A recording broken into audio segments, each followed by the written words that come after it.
L'information, peu importe où je vais la trouver, il va falloir que je l'évalue, que je la trouve sur un site web, que je la trouve dans un livre ou dans une revue. Il y a des critères d'évaluation généraux qu'on peut utiliser pour évaluer nos sources. La première chose à regarder, c'est l'auteur, en fait, pour savoir qui me parle, qui est derrière cette information-là. Donc, quand on parle d'autorité, c'est est-ce que la personne qui me parle de ce sujet-là a les compétences pour me parler de ce sujet-là? Est-ce qu'il a la formation pour ce faire? Est-ce qu'il est, par exemple, rattaché à une université? Ça va lui donner une certaine crédibilité si c'est un chercheur qui est rattaché à un centre de recherche particulier. Aussi, on peut essayer de voir si la personne elle a des intérêts spécifiques à propos de ce sujet-là. Par exemple, des intérêts financiers. Okay? Donc, une recherche rapide avec le nom de l'auteur va nous donner beaucoup d'informations et ça va déjà nous donner une bonne piste de savoir si on peut se fier sur cette information-là ou pas. Aussi, si on a de l'information anonyme, on n'a pas le nom de l'auteur, ben on va s'en méfier. Ça, c'est certain. En fait, on ne l'utilisera pas, à moins qu'on soit sur un site comme par exemple un site gouvernemental ou un site institutionnel comme une université. Ben là, on va dire que le texte est là au nom de l'université ou au nom du gouvernement. Okay? Donc, il n'y aura peut-être pas nécessairement un nom d'auteur à ce moment-là, mais la crédibilité va être là quand même. Aussi, à quel endroit je prends mon information. Si c'est dans une revue, ben, je vais faire une recherche sur cette revue-là avec le titre pour voir est-ce que c'est une revue qui est spécialisée, est-ce que ça fait longtemps qu'elle existe, c'est quoi la crédibilité de cette revue-là. En sciences, il y a aussi la question du facteur d'impact, c'est-à-dire qu'une revue, plus qu'elle est citée par d'autres revues, plus sa crédibilité augmente. Mais ça, ce n'est pas un facteur qu'on regarde nécessairement au collégial, mais rendu à l'université, c'est certain que c'est un élément qui est important. Si j'ai un livre, je vais regarder sa maison d'édition. Il existe des maisons d'édition spécialisées, des maisons d'édition généralistes.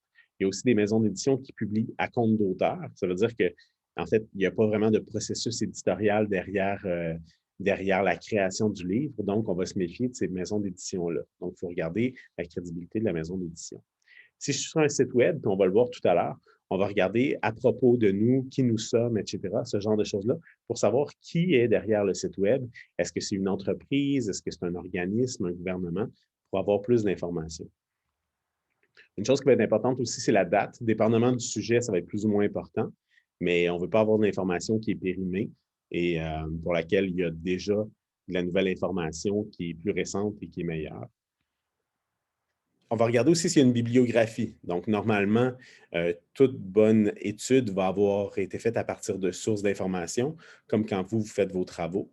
Bien, on va regarder la bibliographie s'il y en a une, et aussi on va aller voir si c'est une bibliographie qui est bien faite, s'il y a des bonnes sources d'informations, où est-ce qu'ils ont pris leurs informations. Aussi, le niveau de l'information, il va falloir avoir l'information qui est d'un bon niveau. Comme je dis dans une autre capsule, on ne fait pas un travail de niveau collégial à partir d'un article d'Elle Québec. OK? Donc, il faut avoir des revues, pas des revues grand public, mais des revues vraiment sérieuses. Puis aussi, est-ce qu'il y a des biais qui sont détectables? Donc, quand on lit le texte, est-ce qu'il y a des choses qui me font penser que la personne qui me parle n'est pas neutre? Est-ce qu'elle a un biais idéologique, par exemple? Elle essaie de me convaincre de quelque chose. Est-ce que, donc, avec le ton, en fait, du texte, on va être capable de peut-être de percevoir certaines choses. Normalement, l'information qu'on veut utiliser, c'est une information qui est neutre. Donc, la personne ne devrait pas essayer de nous convaincre de quelque chose, mais plutôt nous expliquer quelque chose.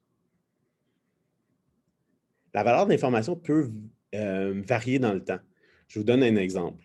En fait, un anesthésiste américain qui avait publié plusieurs articles scientifiques et dans lesquels il étudiait la différence entre différents médicaments pour anesthésier ses patients. Bien, au bout d'un certain temps, on s'est rendu compte en fait qu'il trafiquait ses études, OK, et qu'il y avait plusieurs études qui étaient non valides parce qu'il avait trafiqué ses résultats. Okay? Donc, cette information-là, on pouvait dire qu'elle était valide au départ, mais à partir du moment où on a détecté que cette personne-là trichait et modifiait ses résultats d'études, bien là, cette information, elle n'était plus valide. Okay? Donc, entre 1996 et 2008, l'information, les gens la reprenaient, puis ça a été repris, ces études ont été reprises dans de nombreuses autres études, mais à partir de 2008, cette personne-là, on sait maintenant qu'elle a triché. Donc, quand on fait une recherche avec son nom, immédiatement, on tombe sur des articles qui disent qu'elle est allée en prison, puis qu'il y a eu qui n'est plus médecin, etc. Donc, la valeur de l'information peut varier dans le temps. Donc, c'est essentiel que vous, au moment où vous faites votre travail, vous fassiez votre propre recherche sur l'auteur en question. Dernière chose, Lorsque vous prenez de l'information sur Internet, faites attention aussi aux sites, je parlais des billets tout à l'heure, bien, aux groupes de pression. OK? Donc, j'ai fait une recherche rapidement pour voir l'impact des OGM sur la santé. Puis, je suis tombé en fait sur deux informations très contradictoires d'un groupe qui est ogm.org, puis un autre qui est Vigilance OGM. OK? Donc, d'un côté, en fait, ce qu'on a, c'est une association de semenciers, des gens qui vendent des semences OGM et qui disent que les OGM ne sont pas dangereux pour la santé. Et de l'autre côté, en fait, on a un groupe de pression environnementaliste qui décrit les OGM et qui dit que c'est un problème. OK? Donc, d'un côté comme de l'autre, en fait, lorsque je vais faire un travail, je vais vouloir avoir de l'information neutre, comme je disais tout à l'heure. Donc, je ne prendrai pas d'information ni d'un côté ni de l'autre. Par contre, ce que je peux faire sur ces sites web-là, c'est aller voir leurs sources d'information.